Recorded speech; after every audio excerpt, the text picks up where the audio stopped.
SEC Conference. We're going to build the best football program in the SEC Conference. You have now arrived at Stadium and Gale.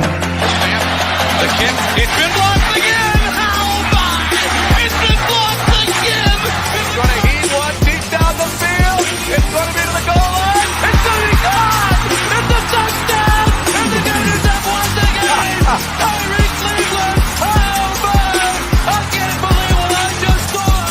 Dropping back to throw. Thompson fires the ball over the middle. It's Dory! It's Dory! Got a touchdown! Dory got a touchdown! Oh, man! Dory's got a touchdown!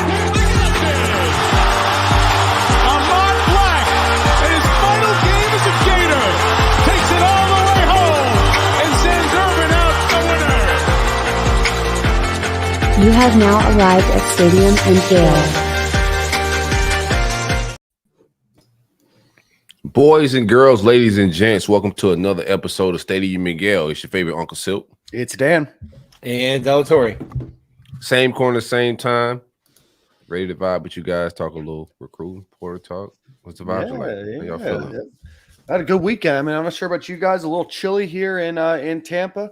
A couple farmers markets over the weekend. My parents were in town. Silk, I texted you on Saturday because my dad had to be reminded which NFL team you played on. Hey man, shout out to Pops for being very optimistic and just has a great outlook on who he think I am as a person. I appreciate Mr. Thompson. What's your Frisbee team's name? The National Frisbee League. I played for the West Palm Beach Jaguars. Okay. Shout out to my Jaguars before we get into that, man. Yeah. We're in the playoffs, baby. Duval. Yeah, Miami's in the playoffs too. The Bucks are in the playoffs. I think I saw the first time all three teams in Florida there since 1999. Wow. The Dolphins did everything that they could to not make it. Really tried hard. Yeah, but somehow we grasped victory out of the claws of defeat. A 9-6 victory over the New York Jets. You guys' energy is different than early in the season. I'll tell you that, sure man. Is. Yeah. Well, quarterback's brain is scrambled eggs. The backup quarterback doesn't have a hand, so you're on your third quarterback, and you got to go to Buffalo. With no hand. The guy has two gloves and no hands. It's crazy. Teddy Two Gloves has no hands. You got to go to Buffalo. It's going to be a bloodbath next week. So yeah, 9.5 point underdogs. Yeah, and Buffalo playing inspired football right now, so good luck with that, bro. We won the football game, but it wasn't on Trevor's arm like it should have been. We left a lot of points on the field. We should have handled Tennessee a little bit more handily, but we got the dub regardless, man. We learning how to win, Nick. Mm-hmm. Yeah. Where are they? 9-8? Yeah, 9-8. And then the Bucks are 8-9. Like the parity in the NFL this year is wild. Like you have an 8-9 division winner. And then a 9-8 division winner. Mm-hmm. Yeah, all three playoff teams all three teams in Florida are in the playoffs, and they're collectively one game above 500. So, no thanks to the Tampa Bay Bucks. No thanks to the Tampa Bay Bucks, but everybody's back at 0 right now. Yeah, Dolphins, Bills. Who the Jags have? We playing Chargers. Oh, all right.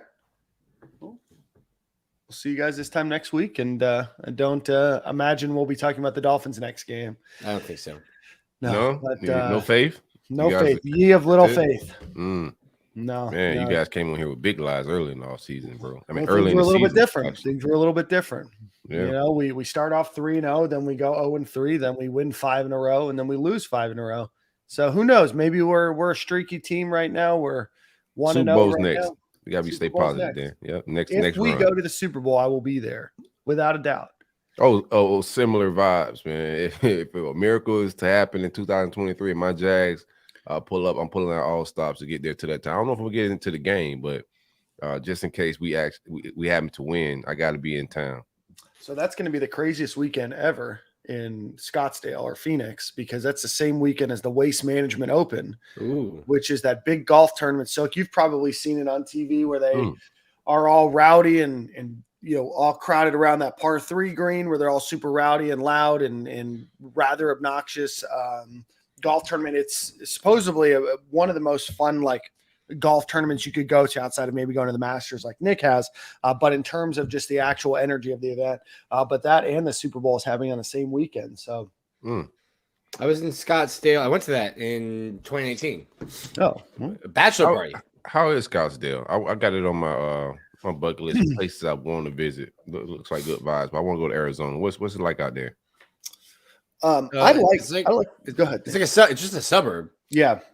It's like a very typical suburb. I went there for an event, and that event, like Dan said, was wild. And we had a bachelor party, so we were golfing, drinking, went to the golf tournament. Outside of the golf tournament, I don't know that it's like a destination. Yeah, I would say that there's historic Scottsville is pretty cool. There's like a Main Street area. It's not huge. I think the Scottsdale name is a lot bigger than the Scottsdale, the city. Phoenix is cool. There's a lot to do nearby from hiking. There's obviously a lot of suburbs. You have Tempe and Glendale and Scottsdale and, downtown Phoenix and everything else. So it's just so sprawling. I think a lot of people go obviously because you can go year round. Obviously during the summer it gets, exceptionally hot, but outside of that, man, I've always enjoyed Scottsdale, although I'm not sure why it's as big of a destination as it is. I guess maybe outside of I think the Kush is free out there now. I think they freed the Kush out there. I know a lot of people that's navigating towards Arizona. Janoris is speaking highly of Arizona. He out there living and got a crib. Oh, no kidding. Yeah. They also don't do daylight savings time. So yeah, word. Yeah. As a state, they were just like, well, we're done with this. Yeah. So I think they're on Pacific time now. Yeah, and then they'll bounce to mountain time. Or I guess they just don't change their time. So they're not their time. In their minds, they're not bouncing back and forth. They're just not changing their clocks. Just vibing. They get it. Vibes. They get it out there. You seem like a big bottled blonde guy, Dan. I went there a few times. Yeah.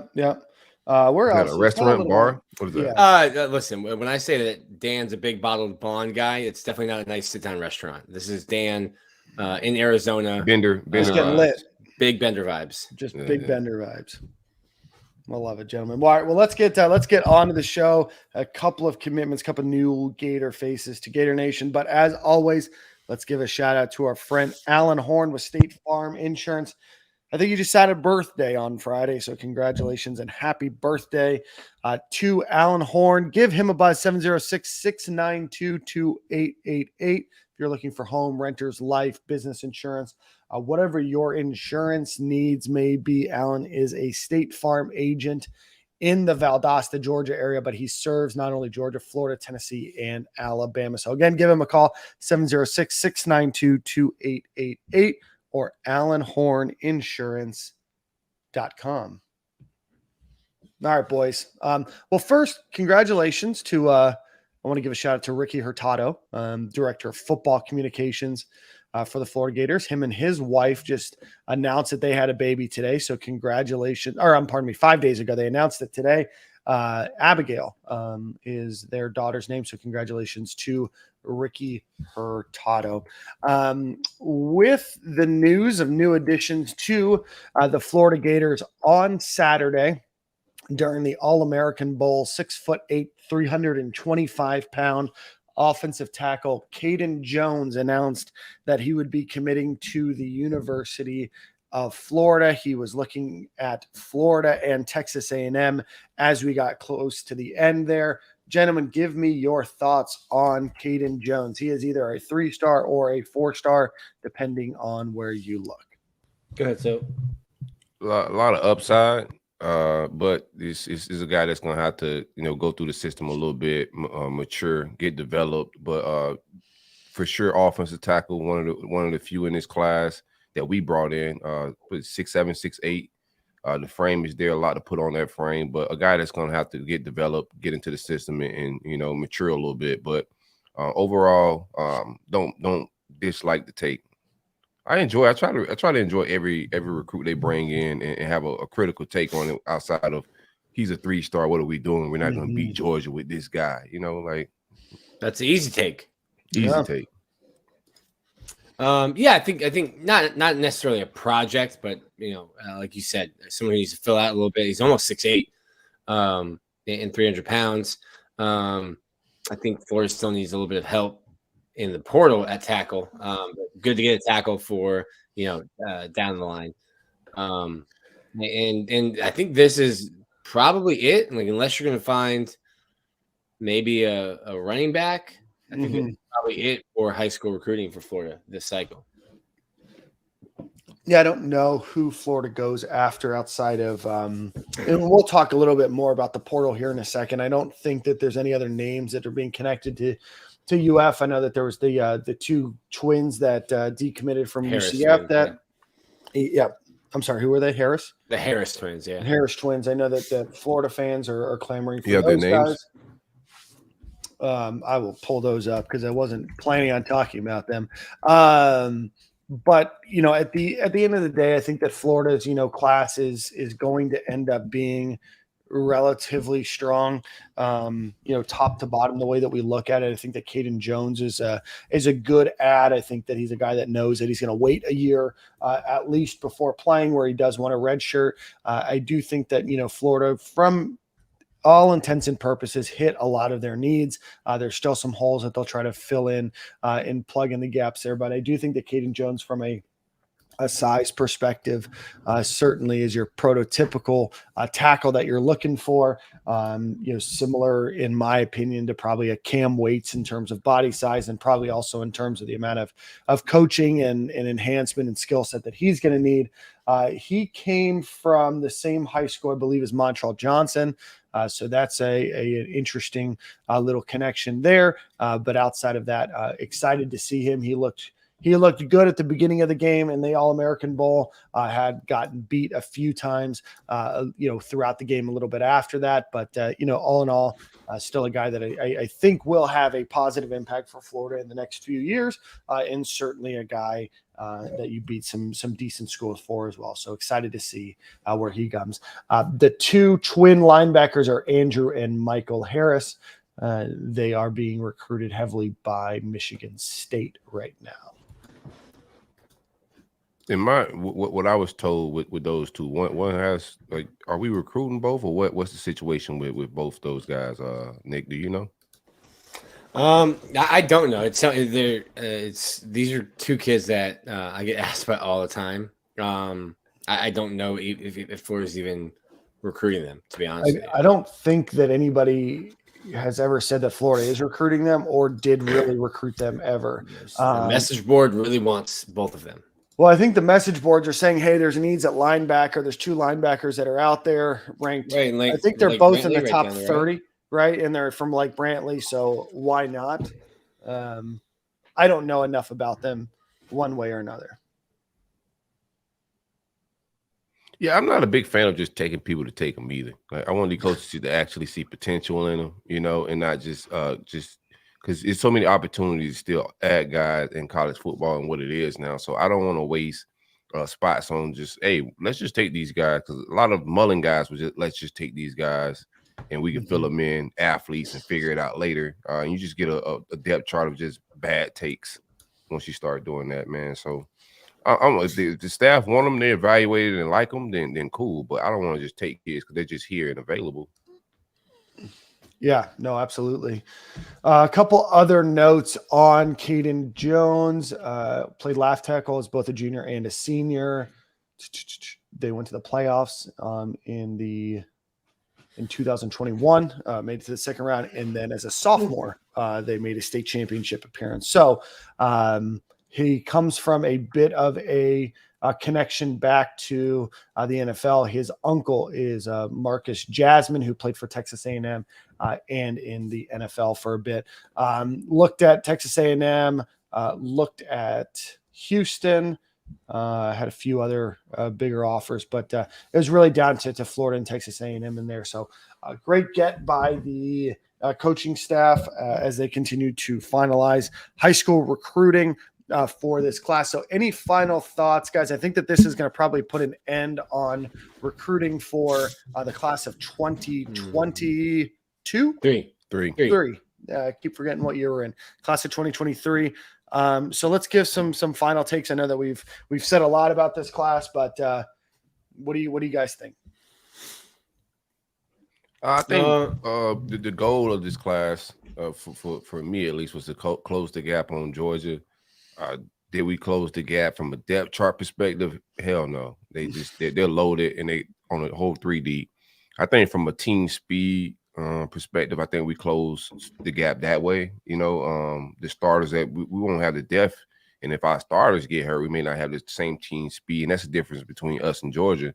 But I think with the receiving core that we brought in, the stuff that you're seeing them do with Arian Smith and a lot of the speed, the explosive plays, we're going to see that on the quarterback position. Just from that perspective, I think we closed the gap. But it's just a lot more of like the top end players that we just needed to close in on, whether it be NIL, the recruiting staff, whatever the hiccup may be. We got to figure that out to be able to get top tier guys in here to be able to close the gap in that way. But other than that, good class. Just an offensive tackle or 5-star status would have been highly desirable to go along with the quarterback, and also maybe a 5-star defensive tackle to go in there. But I'm not mad at what Kelby Collins looked like this past week. He looks physically, man. Watching him on camera do the MVP thing after the game, he physically looks like those guys you see on Bama team. Like, bro, this is a grown man. So getting guys like that too in the trenches were big. So size-wise, I thought we closed the gap as well. It's just so many times we went to the SEC championship game, we got on the field, we looked smaller than the other team. So just small incremental gaps that we closed, but still got a long way to go. I do want to give his credit. Corey just mentioned it, Kelby Collins, 4-star defensive lineman from Alabama, did win the MVP for the Under Armour All-American game. He joins quarterback Graham Mertz as the other MVP of that game on the Florida Gators roster. Nick, what are your thoughts? What a take. Yeah, not bad though, Nick. While you're getting your thoughts together, 2 of the last 5 MVPs of that game are on the Gators roster going into the spring. Dan went deep in his bag for that one. Where'd you get that from? You seen it on Twitter or something? Where'd you get that fact from? I saw it on Twitter. Yeah. I don't have a photographic memory of Under Armour All-American game MVPs, but it is nice. Graham Mertz and Kelby Collins, 2 of the last 5. There you go. You caught up to Georgia in one recruiting class. I mean, we're talking about closing the gap here on talent, Nick. I think we're doing gap? Hey, Gap's closed. Yeah. Gap is closed. Figured it out. Like, what's Georgia going to do to catch up to us, right? Yeah, I think everything Corey said was right. I starting with Will Norman, he was just a monster down there all week in practice. Getting those guys. I think Rod Kearney. I've talked to a couple people because I didn't know too much about Rod Kearney, and then Napier said he thought he had some of the best offensive line film in the country, and talked to a couple coaches, and they were like, "Yeah, he's really good." So excited to see him. I think you did a really good job at receiver and defensive back. Yeah, there's some glaring holes that are still sitting here. You look at the portal, and you've gotten 2 defensive linemen. I think that helps. You get a linebacker, 2 linebackers now, Duece, Spurlock. I just don't know that you've filled those positions the best you can. Like at the time now, you've gotten the best available. But I think you probably missed on some guys throughout the cycle. But I think there's a ton to like about this class. So good start. I think they're done, and it'll be interesting because I keep thinking, there's still so many holes, but then you got to think, okay, so Ricky Pearsall showed up right before spring. Like there's going to be another transfer portal window. I think there's still some needs to be addressed on this team. For sure. Yeah, absolutely. You mentioned Roger Kearney. Andrew Ivins ranked him as the best run blocker at the Under Armour All-American game. As his one of his 2023 offensive superlatives for that game. As we always say at the Roll Up Network, always trust Atkins evals. Always have to do it. All right. So any other my final thoughts. I think you guys both hit the nail on the head. I think that Florida right now from an overall class perspective, I think that not only is it a very solid class in terms of blue chip players, they were able to hopefully hopefully all of them look on track to qualify. You have a large number of them that moved into campus the last few days now. So hopefully little attrition. I know a lot of those, those recruiting classes that people like to compare, to Dan Mullen's time here were a bit propped up by some guys that probably weren't ever going to make it onto campus. I think there was one year where 5 or 6 of the guys in 2017 or 2018 didn't make it onto campus. So that was a big Mississippi State vibes there with Dan. Mississippi State vibes. So we need to continue to close the gap. I think right now, if you look at On3's rankings, Florida sits at number 10 overall. Yes, their class average is higher. I think they're number 3 or number 4 if you look at it that way. But ultimately, this has to be your floor. You have to move up to top 5 to be able to compete. You can be number 10 and you can say, hey, you still beat or stronger than 120 other schools. That's great.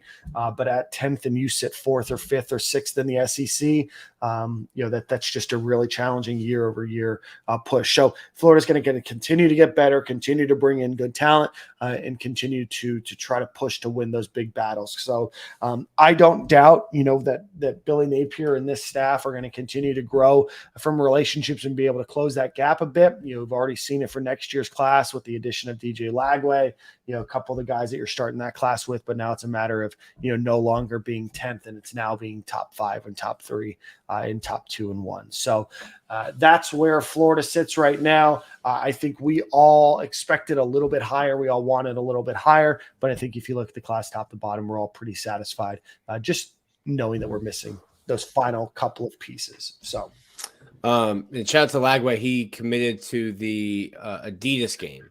I think is that what they're calling it now? The one in San Antonio. Yeah, I think they're just calling it the All-American Bowl. The All-American Bowl, whatever it is. Bowl. Yeah, the former Army All-American Bowl. It was dope that he was at Caden Jones' commitment and into on the scene of that great chemistry that they got amongst the recruits and the guys that's heading to campus, man. Yeah, absolutely.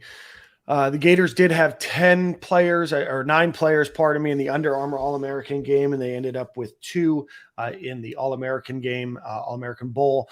So congratulations to all of those guys. D-Webb, I'm sorry, Trayon Webb hit pay dirt in his All-Star game. So shout out to that. So I'm sorry, there was three guys in that game. Trayon Webb, Roger. No, I'm sorry, it was 2. Yeah, it was 2, Caden Jones and Trayon Webb. So congratulations to those 2. Trayon Webb with the touchdown.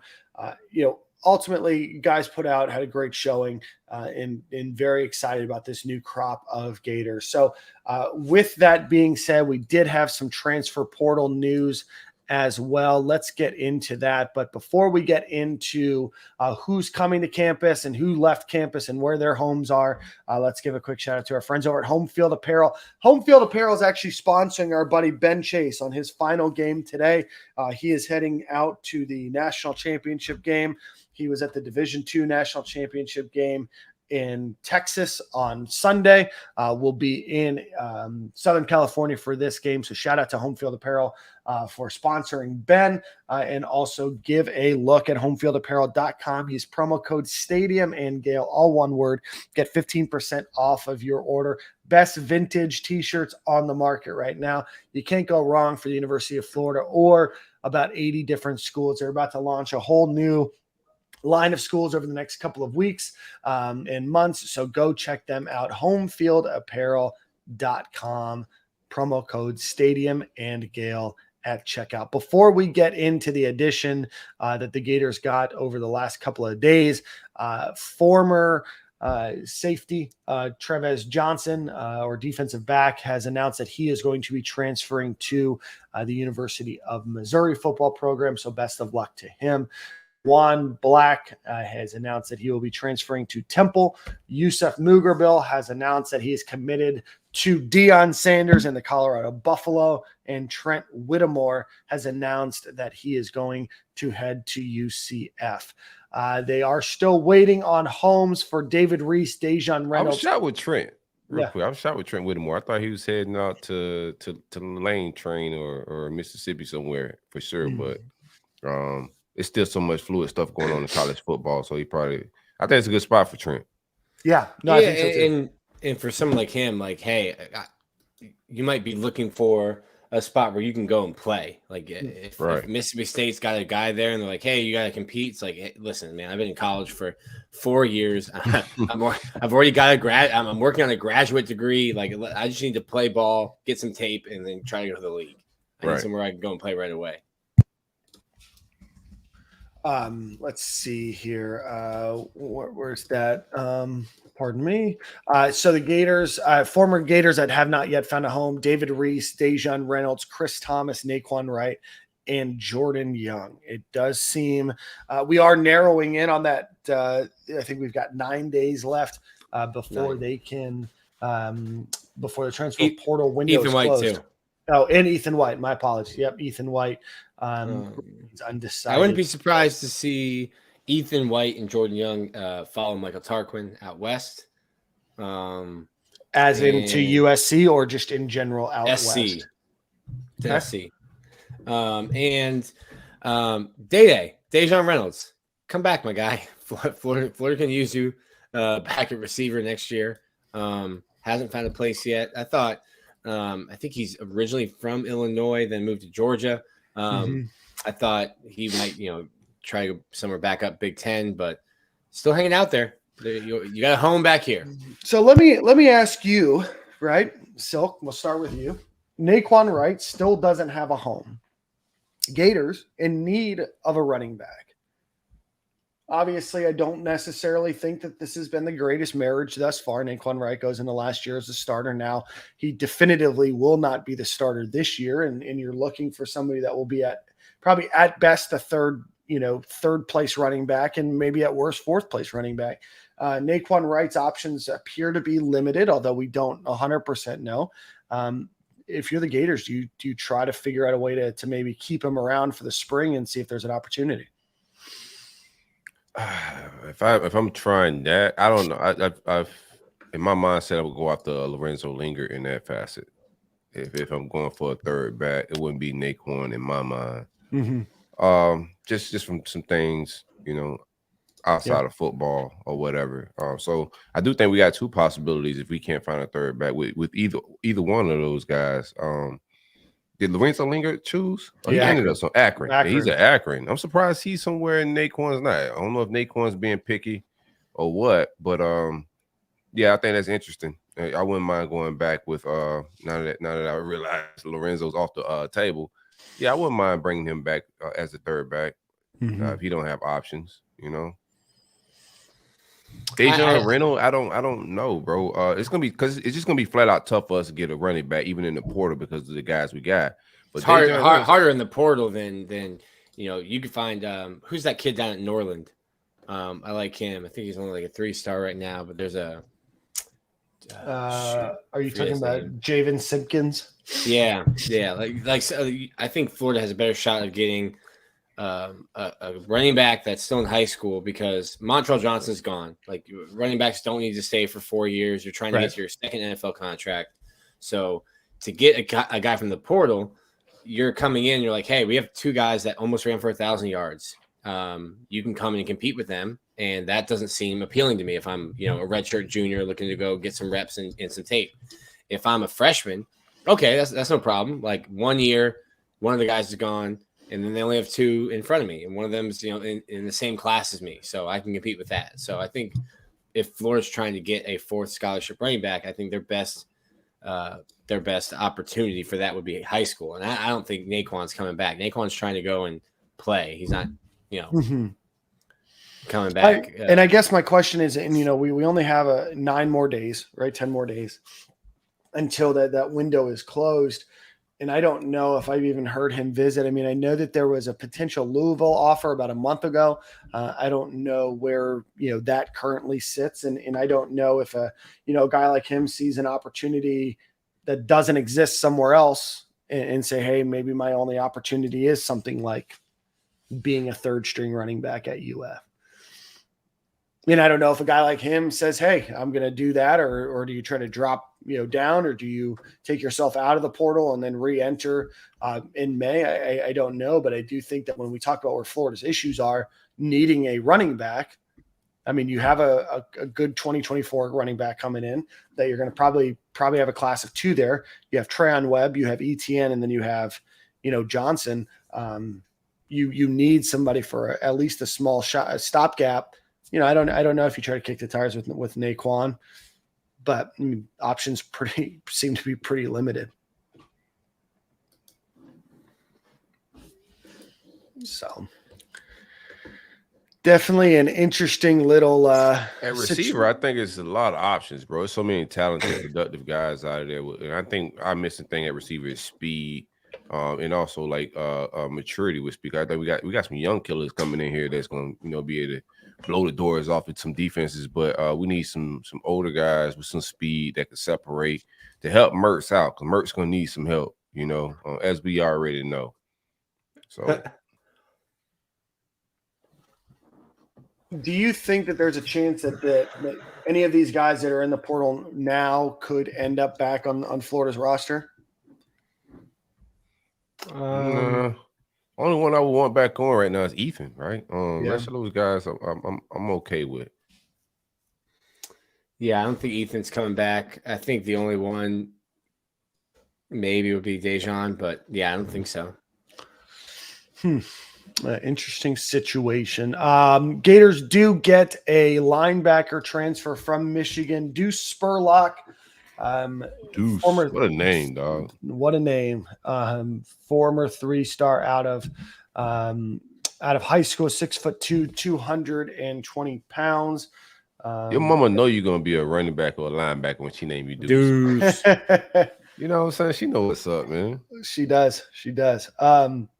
So redshirt freshman, hasn't spent much time on the field in 2022. Had a couple tackles, I guess, against Hawaii, but ultimately will be in the mix for a starting role with Shamar James, Taraja Mitchell, and Derek Wingo.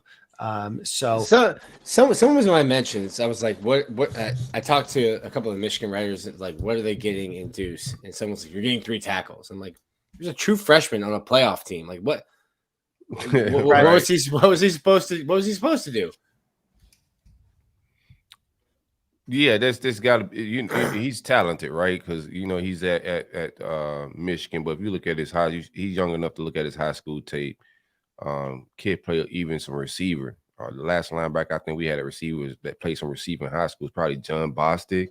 A true linebacker. Like he's true to fit. He's not some guy you're gonna be experiment, some tweener. I think it's a good get. And I'm pretty sure they're getting these other programs. There's other programs that wanted Spurlock. These SEC programs are getting practice film to look at, to evaluate. They're not just guessing and looking at high school film like us. So they see something, but just looking at size, tape, measurables, it's just something we need. I think he's gonna get a lot of action this year by default. But I think we got a football player, bro, that's gonna get his nose in the middle of shit and get busy. Yeah, obviously very athletic kid. Excited to see what can come of him. Florida's issue, and when we've talked a lot about it, so far over the last number of years, not just this year, has been Florida. Yeah, I'm sorry. No, you're good, man. I mean, Florida's inability to recruit linebacker over the last number of years puts Florida in a position where you have to go get a guy like Duece Spurlock because that's what's available. You want to be able to develop and hope that you can, get these kids in high school and, then use the transfer portal to find maybe 1 or 2 missing pieces. Florida's going to have to rebuild its linebacking room because they haven't been able to recruit it well in the last 5 years, 6 years. So I like Duece. I think that he's athletic. I think that he's a talented player. I don't think that he's, going to be an incredible linebacker. I don't think that he's going to, completely change the game, but Florida right now needs bodies. Right. And I think that, he's got that, I think you could do worse, but I mean, my bigger issue is you have a lot of talent over the last number of years that has left from the linebacker position, and Florida's just not recruiting well at that position at all. And it's kind of scary to think about. You haven't been getting true linebackers. Yeah. I mean, just look at it. Shamar James is probably one of the few, but we've been getting the Derek Wingos, the DeJuan Blacks, No slight to these guys, but also Amari Burney. None of these guys played linebacker in high school. They're not true linebackers. They were athletic guys, tweeners that we was trying to make linebackers. I don't think Spurlock is going to be Brandon Spikes or anything like that, but I think he's a true linebacker that could play in the SEC. He does seem to have a better skill set at linebacker than folks that we've recruited with in the past. So, again, I hope that he is able to put it all together. I mean, he was recruited higher than his, 3 stars were out of high school. So I'm excited to see where he goes. Florida desperately needed linebackers. They get him and they get Mitchell, a guy from Michigan and a guy from Ohio State. So those are the kind of schools that you want to get talent from. But again, yeah, 3 tackles. But I'm cautiously and hopefully optimistic for Duece Spurlock. With a name like Duece, him this spring, man. Right. Like from an athletic standpoint, the size wise, he fits the bill. We'll see what we got spring football because we're a running football team. So we'll get to see very early what we got. Absolutely. But just from looking at the tape, a guy that can run around, he can fly around. He's got speed and athleticism to get from sideline to sideline in true size at linebacker. I don't know how experienced he is at linebacker, but on the tape right here, you can already see what's up. But. Yeah, played a lot of outside linebacker and safety in high school. So again, we'll see. He's being coached by Jay Bateman, and now hopefully an opportunity for him to come in a fresh outlook. I'm curious to actually watch Michigan with Harbaugh potentially going to the NFL seemingly every year. I know he's interviewing for the Broncos right now, what that could potentially look like from a talent out perspective, maybe, if he were to leave now or if he were to leave, in the next couple of weeks, what a May transfer outside of Michigan might look like, depending on who they lose. Or is he a redshirt freshman? Yeah. So he will have 3 years left. So he's going to be a redshirt freshman when he get here, or he a redshirt freshman now? I think he's a redshirt freshman now, but he still has COVID. Oh. He was a true freshman last year. True freshman. So he only played in 2 games, so he can redshirt. He will be a redshirt freshman. He'll have 4 years of eligibility here. Okay, so essentially you missed in the recruiting cycle. You whiffed a lot at the linebacker position. So you get a guy that's been in the college football program for a year that still has 4 years to play. Yeah. That's my bad. Yeah. Nick is right. Thanks, Nick. So we will see. He was ranked as the 1,033rd overall player in the class of 2022. They had him listed as an athlete. So, I don't think we're hyping this kid. I think I think we're hyping him. Like, you need to realize what the roster looks like.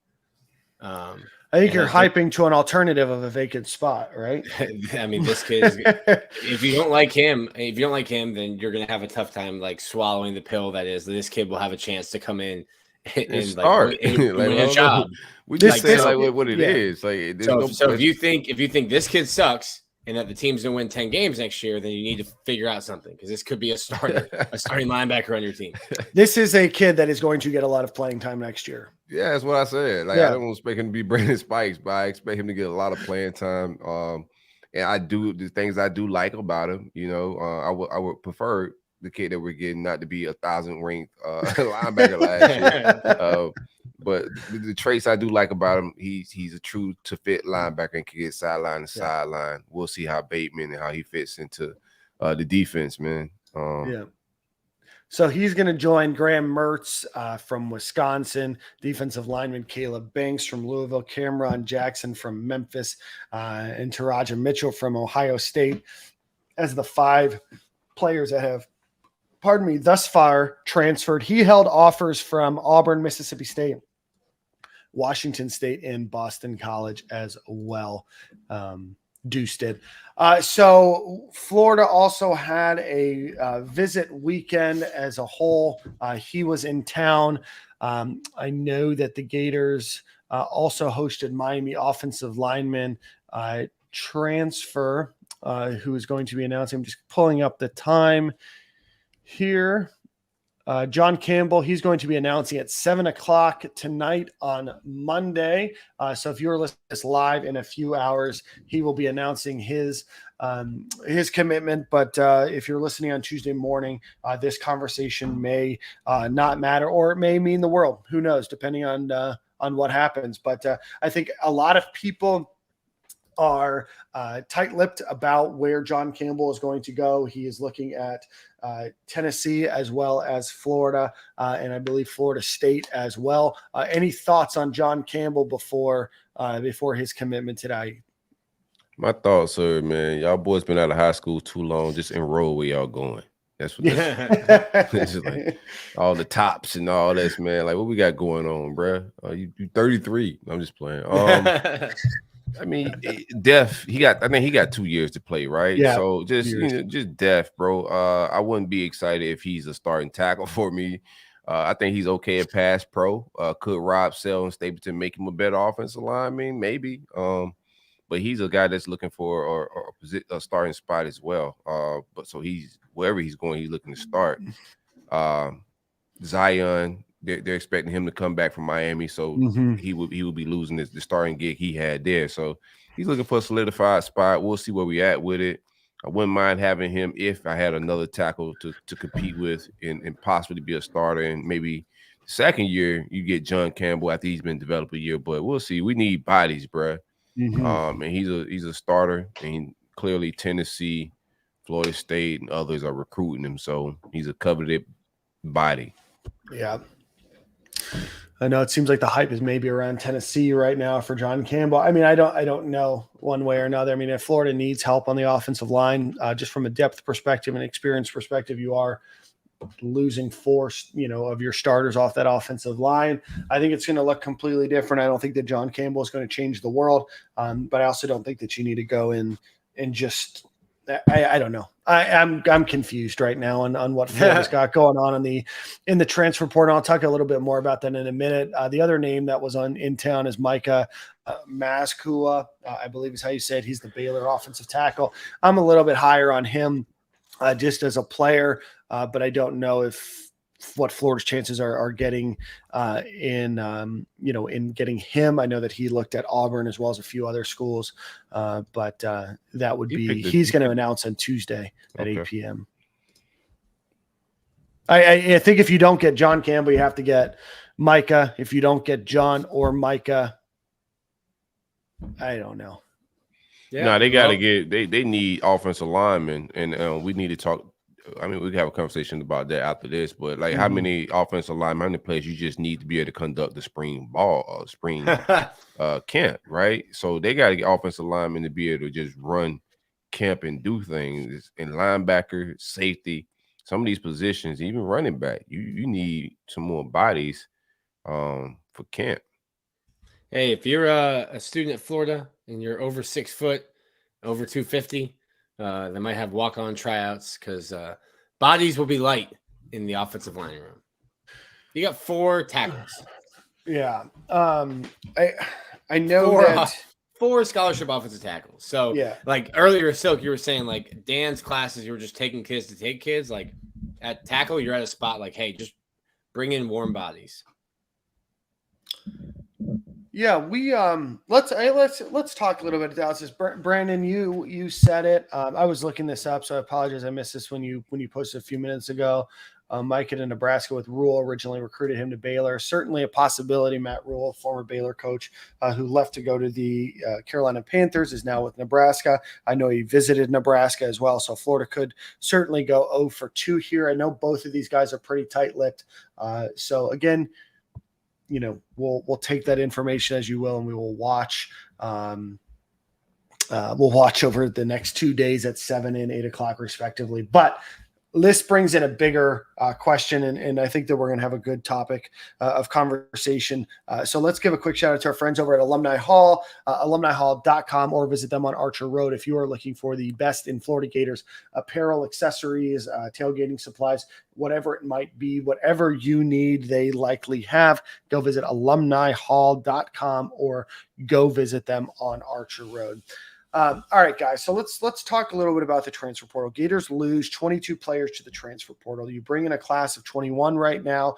Looks like all of those guys are going to come on. You don't graduate a lot of people, especially with COVID and the way that the transfer portal is working and everything else because of that year. And it does seem like a lot more players are transferring out than it seems like are transferring in. And I do want to say that there is a massive math equation I think that a lot of people are missing. Just because 22 players transferred out doesn't mean that there's 22 available spots open. I think right now, Nick, and you can correct me if I'm wrong, Florida has 6 openings right now. Yeah, but that's give or take, right? No, I'm just again a fake number, but yeah, there are. I have them at 79. So okay, so if you have to be at 85, obviously that's not till next year and everything else, but you want to be at 85. So that means that there's 6 spots right now. I look at this and I look at Florida's issues. They've had a lot of starters. No, pardon me. They've had a number of starters in key positions transfer out over the last few weeks. You have some big kind of glaring holes that you need still, at tight end, offensive line, defensive tackle, linebacker, potentially somewhat in the safety room, whatever it might be. Do you guys see in the talent that you think is coming in and the talent that left as a net positive, a net negative? Because we talk about closing the gap, with a Georgia, with an Alabama. Do you think that Florida is getting closer to closing that gap when you look at the whole big picture of everything and not just recruiting, but you have people leaving, you have Gervon Dexter leaving, you have Anthony Richardson leaving, you have a lot of transfers leaving. How do you guys see where Florida's at right now in the talent acquisition business?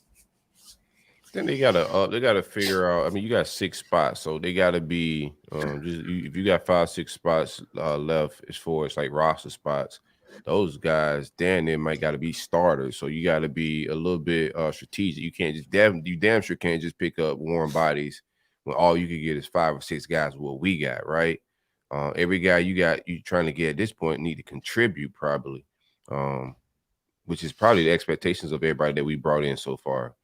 So it's just just that number hit me. Knowing that we got 5 or 6 spots just makes you look at everything a little bit differently. But I think the recruiting class, we spoke about that, what they brought in, and everything's big picture wise. This year, what we lost in the portal, we lost some gems in the draft with Gervon leaving early, Anthony Richardson leaving early. So we lost some guys in the draft, but in the portal, the biggest loss is going to be in the trenches, and we're going to see if we can replace the offensive lineman with Michael Tarquin and Ethan White. Outside of that, I'm just not missing any of that. We've seen what these guys can contribute, and maybe they could figure it out at other programs, but we've seen with 2 different staffs, the big exit in the DB room. I just wasn't high on most of those guys, It's time for, and I'd rather see, we beg for the freshmen all year when these older guys we seen from the Mullen era was getting cooked and barbecued all season. We always say, let's just play the freshmen. Well, that's what it is now. Now it's time to play the young people y'all been crying and asking for. We get to see the Kamari Wilsons and everybody else play some ball. And we just got to plug in the unexpected exits. That's what you really got to plug in. Some of these guys we knew were going to leave, but the unexpected exits are the ones we got to replace. And they got this window and the next window to get starters, because all 5 or 6 of those spots that's left got to be guys that's going to contribute and start. So they got this opportunity and next opportunity. We'll see what's up. Yeah, that I did like a position room by position room breakdown. And it made me feel like last year was almost like year 0. Like this year coming up is going to be year 1. Like fans are tired of me saying like you need to be patient, and I get it. It's been 10 years and 3 coaches. I get it.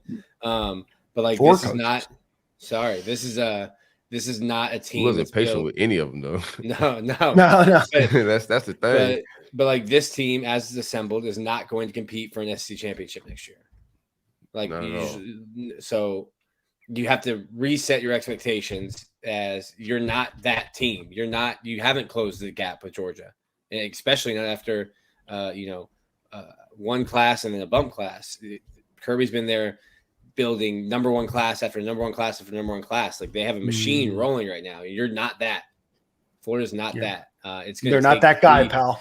You're not that guy, pal. And it's going to take 2-3 years of getting impact players in the transfer portal. Like John Grenard was an impact player. Ricky Pearsall was an impact player. Cyrus Torrance, impact. Montreal Johnson, impact. You're going to have to get those guys to make your team better. I don't think they got those guys in the portal this class, those impact players. But, how many of us would have said Cyrus Torrance was going to be an All-American when he came over? So maybe I'm wrong about that. Yeah. But I don't think you got those guys that are going to impact you to get you to 9-10 wins next year. Maybe something crazy happens in the second portal window, but this is a long rebuild, I think.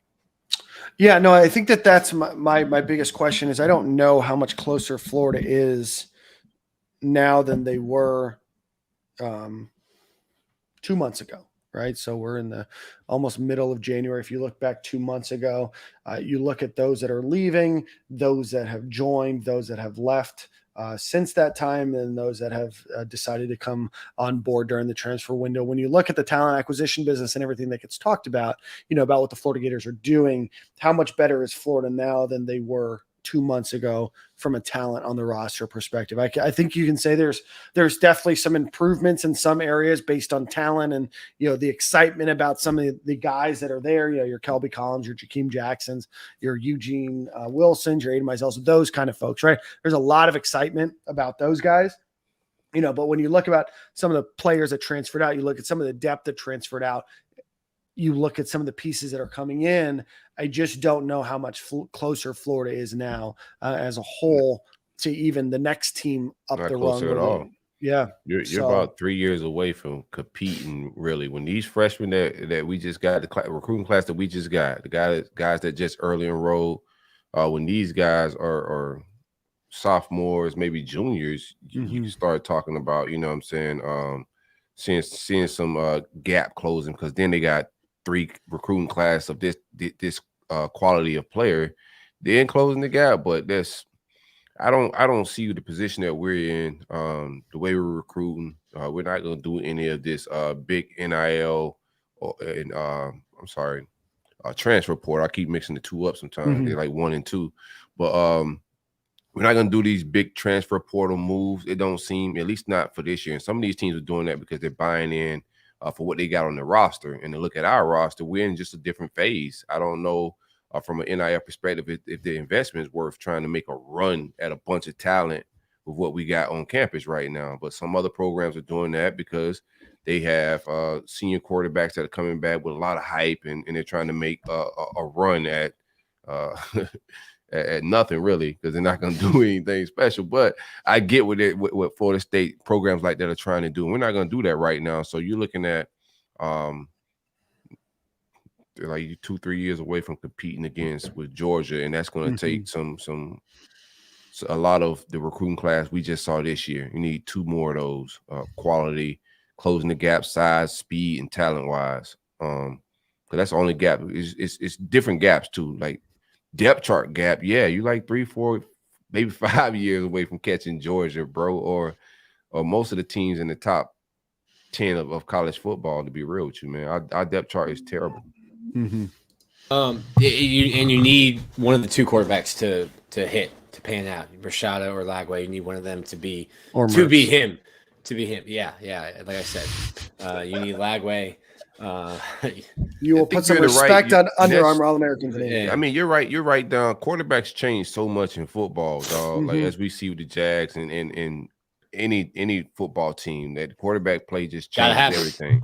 So once you start recruiting top tier quarterbacks in every class, if we keep getting these 5-star quarterbacks every cycle, eventually we're gonna hit one. One of them gonna be generational. One of them gonna change something. You know what I'm saying? Something gonna spark. Right. So like, as long as we're recruiting like that, the quarterback position, and eventually hopefully the offensive tackle and other positions follow up. Or like Kirby, you'll get a 5-star every year, and then the 3-star who transferred to JUCO then came back will lead you to back-to-back national champions. Yeah, but what's nice about that is with skills, good luck will happen, Nick. A lot of guys around him. Yeah, so I'm curious to see. There's still, a number of days. I still don't think the transfer window is completely closed. I think that there's still going to be some movement between now and when it does close at the end of next week. As you start to piece things together, and I didn't want to speak too early just because there still is time in the transfer portal window, and the roster is not done yet, right? The roster for next year won't be done until August next year. 6 starters. Right. In my mind, I think they got to be a little precise on who they bringing in here, especially because we need safeties.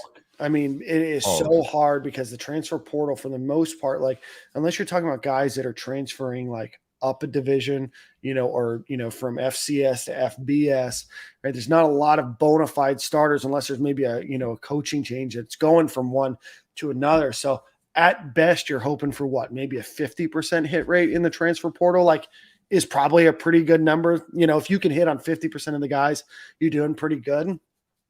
But still, I mean, I just don't know. I think that Florida's a little bit weaker next year.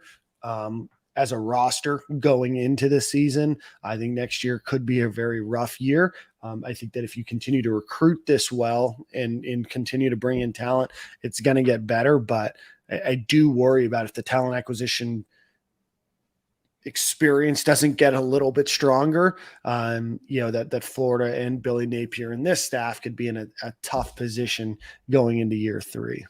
Yeah, they got to get some tampering going on, man. I'm here for tamper harder, baby. Tamper harder. They got to tamper harder.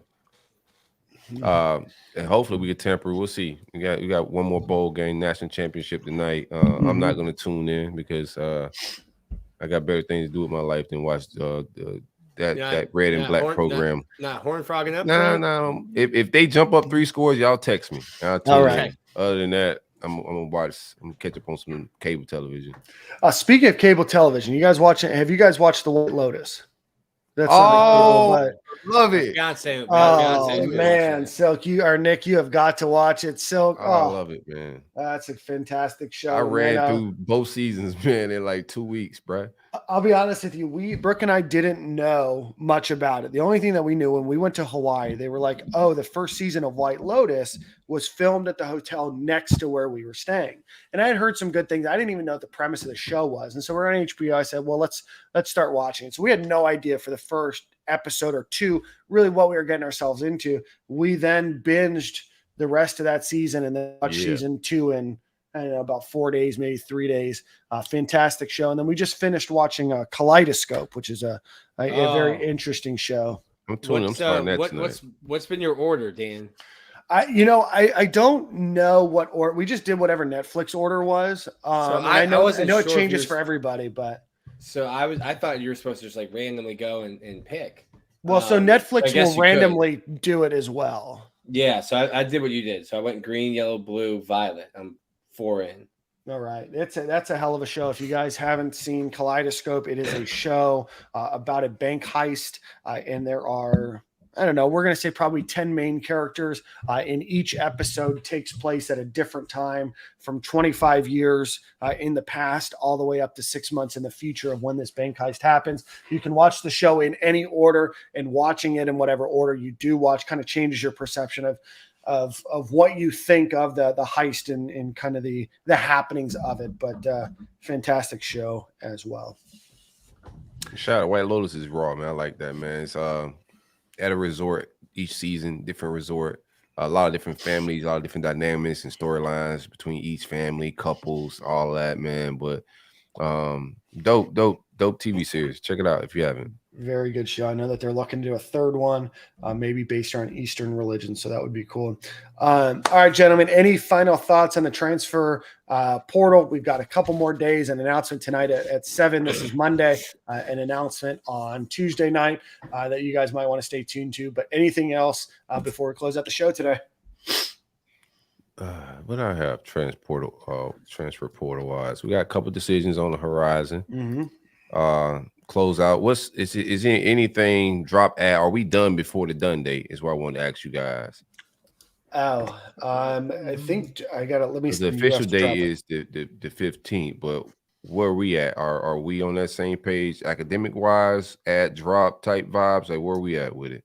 Let me pull that up right now. Drop ad for spring. Today was the first day of class.